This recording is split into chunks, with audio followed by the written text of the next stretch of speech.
One of Dixie's biggest attractions and one of Alabama's hottest new industries rests silently most of the time just off Interstate 20, about 40 miles east of Birmingham. But when the Alabama International Speedway gates open, it's high-speed business at a record pace. Well, this year marked the beginning of the third season for this mammoth motorsports facility, and it's truly the showplace for Southern-style stock car racing. You know, a brand of excitement and tension surrounds this speedway, unlike any other track in the world. Perhaps it's the ominous size, or maybe the fearsome speeds. Whatever the cause, it permeates the air. We'll take you to Talladega, Alabama, and the Winston 500.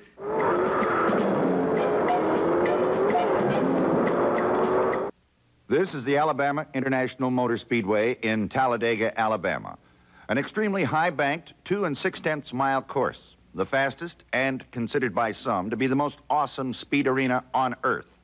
Today, it offers another challenge, and the finest stock car drivers in the country are here to accept it.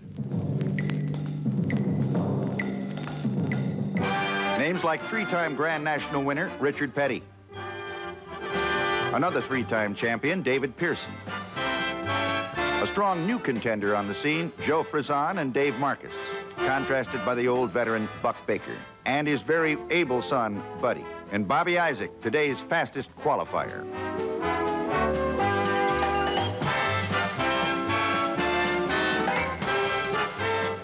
They're all here for a big go called the Winston 500. And with this much talent on hand, you can bet there's a big bundle of money to match it. Today's purse, $152,230. Made possible by a crowd of 72,000 race fans. With only minutes to go before the start, pit crews check and recheck. At this track, the stakes are high. All drivers climb in, buckle up, start engines, and the pace car leads them out. Bobby Isaac qualified at 192.428 miles per hour and gains the pole position in the red Dodge Charger number 71. The Mercury number 21, driven by David Pearson, starts alongside. Richard Petty, driving a Dodge number 43, has the third spot. 12 is Bobby Allison, starting fourth in a Chevrolet. The red Dodge 11 is piloted by Buddy Baker. Donnie Allison in 27 starts alongside. Then there's Red Farmer, Frank Warren, Marty Robbins, Walter Ballard, and these are the top 10 in a 40-car field. As the pace car pulls off and heads down pit road, the sound and tension builds.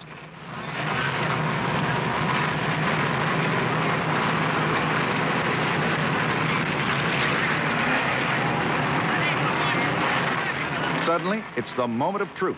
A thunderous roar fills the air, and all cars streak down for the green flag, and the race is on.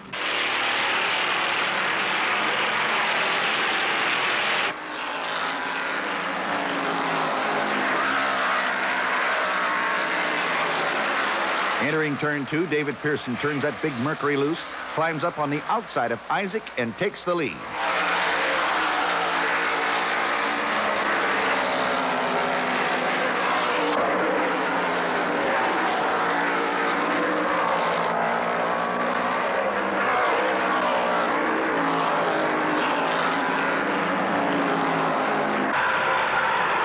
Coming down for the completion of the first lap, it's Pearson first, Bobby Allison second, Petty is third, Baker fourth, and Isaac fifth.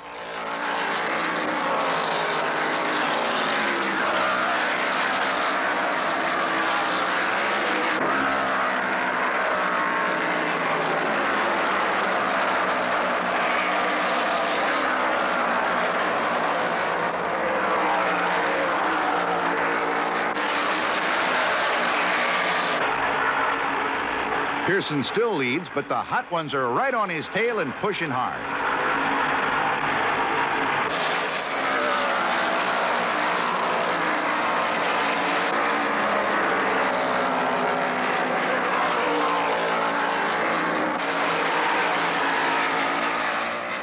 Out of 2 and down the back chute, Allison tries for the lead, but David fights him off.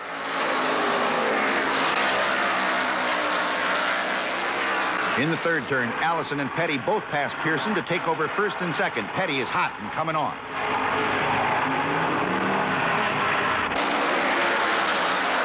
There he goes. Petty punches the number 43 Dodge around Allison on the outside to take the lead.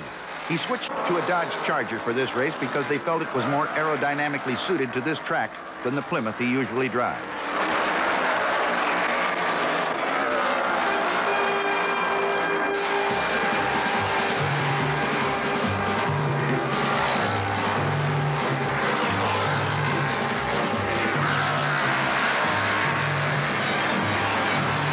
Richard may have the lead, but he can't shake Allison in the pack. They're all very evenly matched.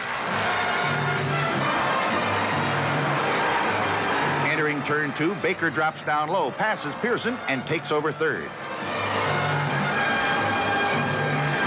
Buddy's drive continues in the third turn as he passes Allison to take second, right behind teammate Richard Petty. On the tri-oval, Baker whips his bright red Charger under Petty, and he's now number 1.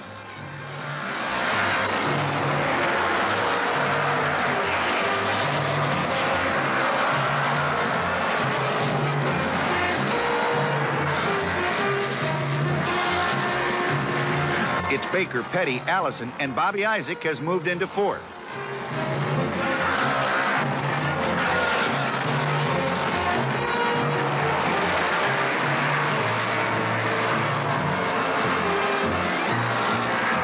Here comes Bobby Allison. He slingshots out of the 4th turn to pass Baker and Petty on the front chute.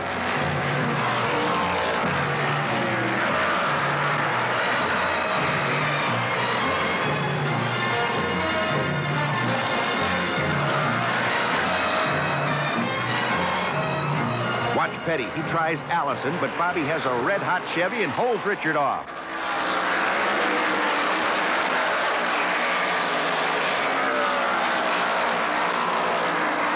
Down the back chute, Petty explodes his Hemi past Allison, and in turn 3 regains his lead. They just clocked Petty at 191 miles per hour. They're flying.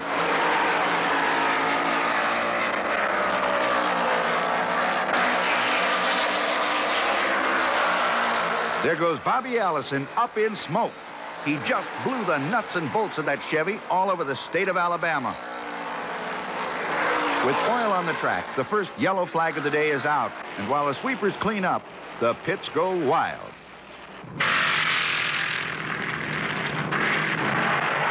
Here's the leader, Richard Petty, in for right side tires.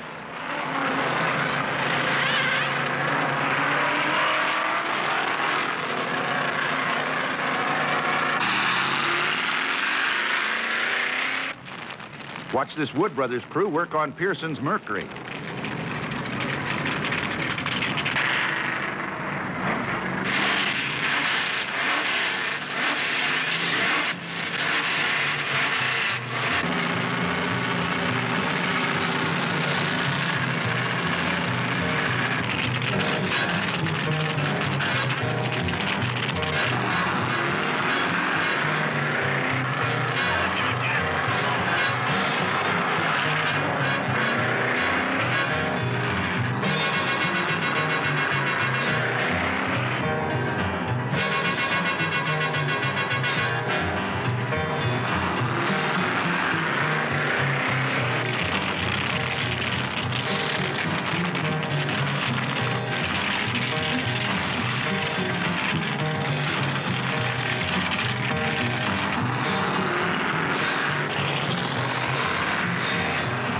Field took this opportunity to pit during the caution. They all got in and out in a hurry, except one. Bobby Allison's Chevrolet was pushed behind the wall and out of the race.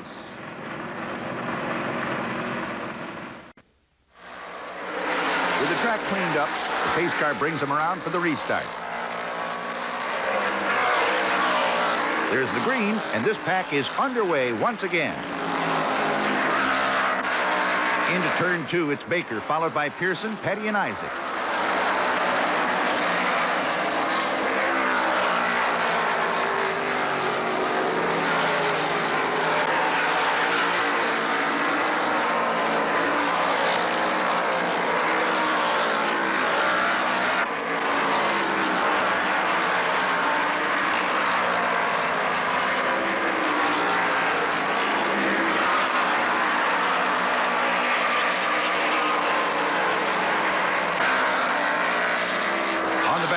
Watch Pearson on the high side. He outdrags Baker and carries the lead into turn 3. Bobby Isaac in the Dodge number 71 just got around Petty to take over third place behind Buddy Baker.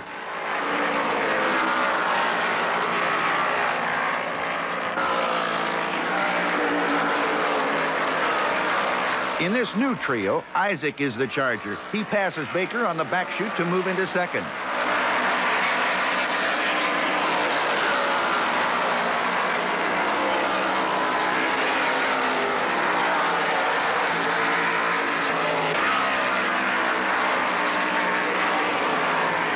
Isaac's Dodge proves to be too much for the Mercury, and the boy that had the fastest qualifying time is now in the lead for the first time today.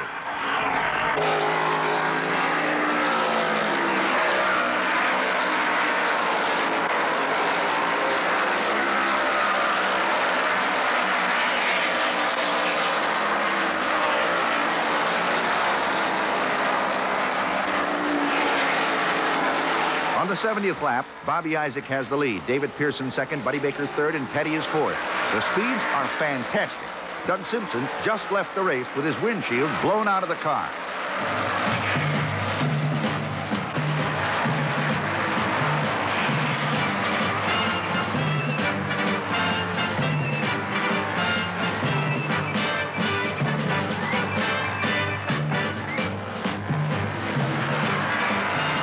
And another one blows. The 05 car, driven by Don Cisco, dumped oil all over the fourth turn and heads down pit row out of the race. This brings out another caution light. Meanwhile, worn rubber and thirsty gas tanks take the action into pit row.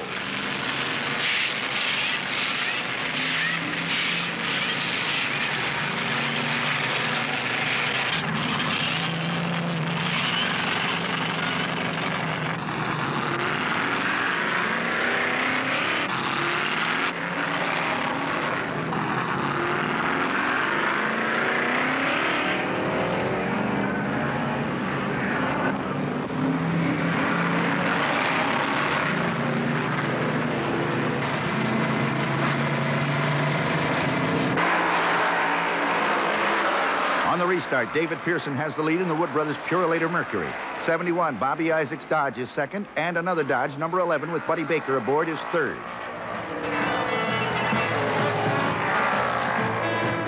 Isaac tries Pearson on the outside, can't quite make it, and drops back to follow him through the turn.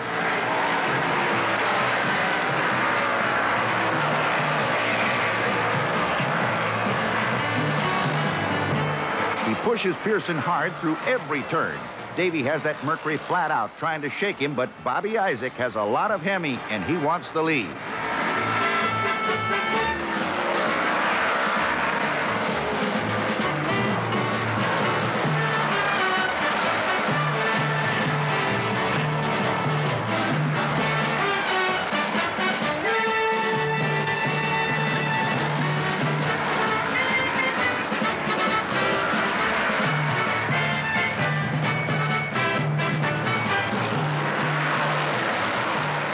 Here he comes on the back chute. Isaac is flat out on the inside of Pearson and takes him.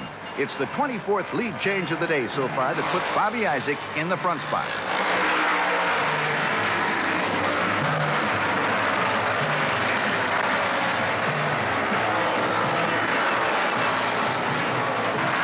Pearson is not to be denied. Out of turn 2, he roars past Isaac to regain his lead. These boys are running like it's a 10-lap dash.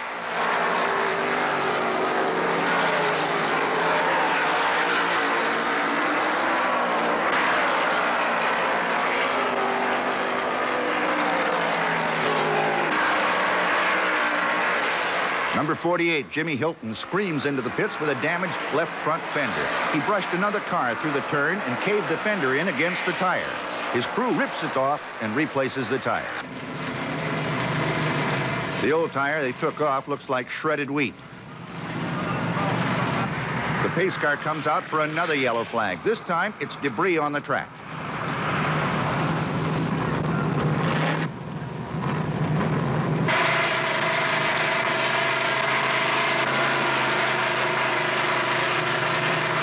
Hilton's crew pry the fender off and send him back on the track.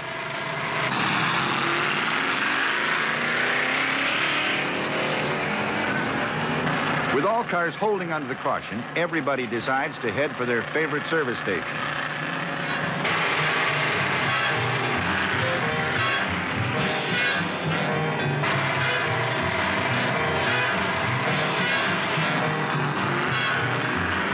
Just as all cars are back and ready for the restart, a small black cloud floats overhead and sheds a little water.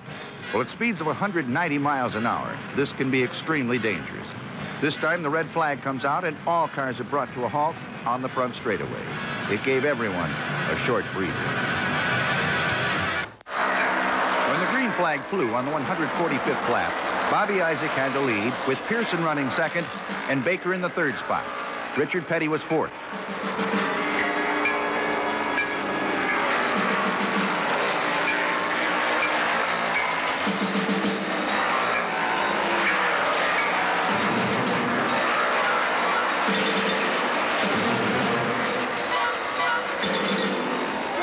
Out of four, and Pearson has not only closed the gap on Isaac, but he's breathing right down his pipes.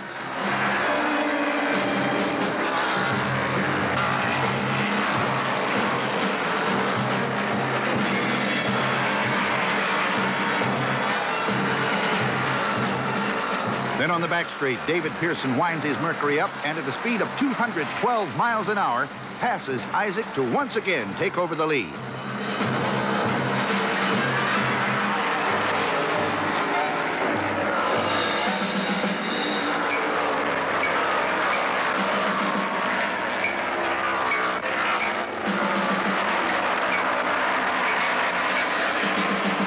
Turn two, it's Pearson, Isaac, and Baker. This trio run like they're glued together.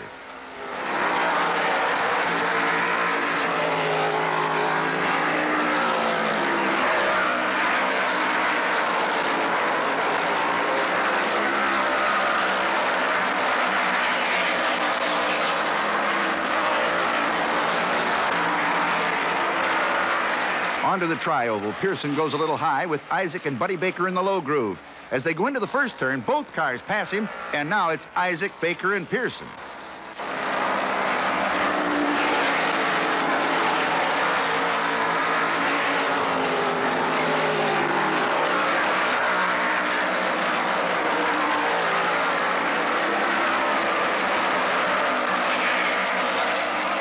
These three are passing some of the slower cars like they're parked and running average lap times well in excess of 190 miles an hour.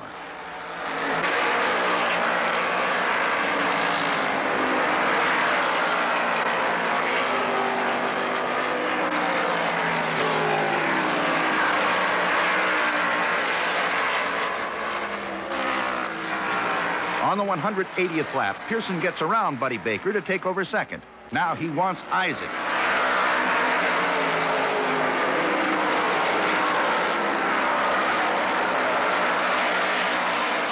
Into the first pocket, Pearson is low with Isaac high, and the crowd goes wild as David Pearson makes the 51st lead change of the day. Bobby Isaac is right on top of Pearson through every turn. Baker is running a strong third, Fred Lorenzen fourth, and Petty fifth. Due to the tremendous speeds, several cars have gone out with broken windshields. Richard Petty is cracked. He's running a little slower now in an effort to save it so he can finish the race.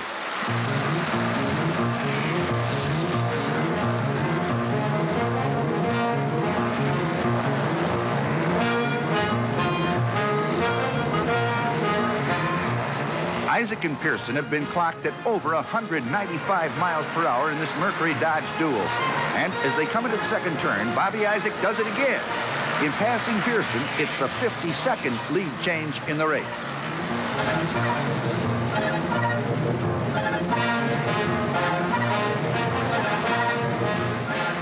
With only 3 more laps to go, Bobby Isaac's Dodge is wound out all the way, and he's going for all the marbles now.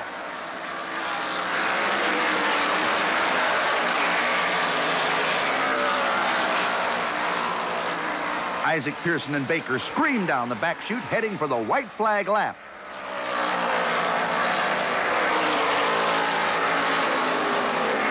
Oh, no, look out.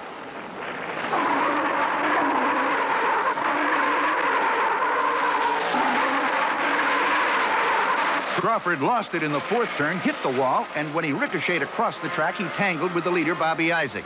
David Pearson threads his way through the mayhem to take the lead. Isaac powered his way right through Crawford, but it slowed him up enough to lose the lead. Crawford is all right and gets out of the car.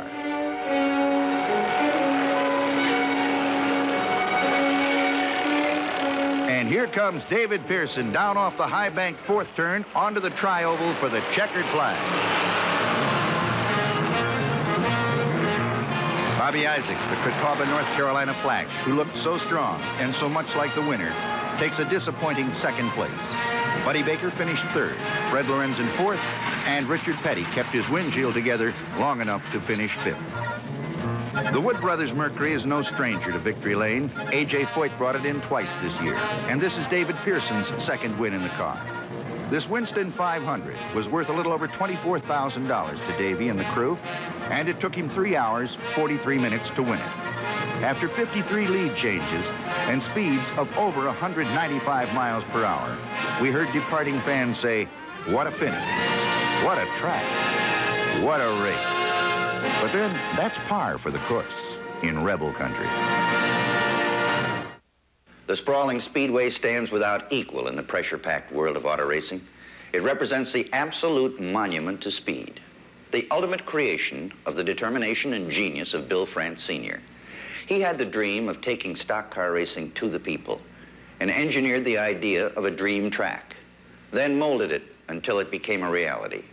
And this man almost single-handedly brought stock car racing from the dusty Carolina backroads into the spotlight as a major sport. The track you've seen today reflects his true love for auto racing.